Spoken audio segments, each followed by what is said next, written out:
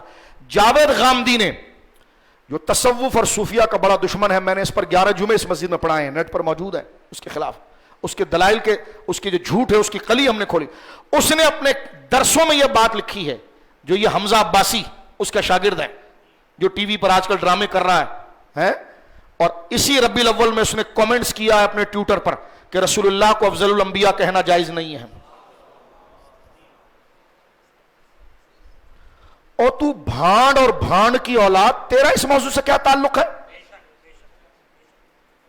تو بھانڈوں کی اولاد ہے، تیرا اس موضوع سے کیا تعلق ہے؟ یہ تو امت کا عقیدہ ہے کہ رسول اللہ سب سے افضل ہے. وہ بھانڈ کی نسل لکھ رہا ہے اپنے ٹویٹر کے اوپر کہ حضور کو تمام انبیاء سے افضل کہنا یہ جائز نہیں. آرٹسٹ، کیونکہ ہمارے پیر بھی آرٹسٹ ہیں، ہمارے ناتخواں بھی آرٹسٹ ہیں، آرٹسٹوں والا مزاج، الا ماشاءاللہ، استثناء کے ساتھ، سب کی بات نہیں کر رہا. ہم اگلے سے متاثر ہوتے ہیں، لباس، ہنسنا نہیں میرے آگے، ہم متاثر ہوتے ہیں لباس سے، اس کے زرق برق کپڑوں سے، عقیدہ نہیں دیکھتے، ایمان نہیں دیکھتے. تو آج اسلام کو اتنا نیچے کیا جا رہا ہے کہ ایک بدکار قسم کا آرٹسٹ، گانا بجانے والا، پکا فاسق و فاجر اور ملعون، اس کی یہ جرت ہے کہ اسلام کے اجماعی عقیدے کے اوپر وہ کمنٹس کر رہا ہے ٹویٹر پر کہ حضور کو افضل النبی نہیں کہنا چاہیے.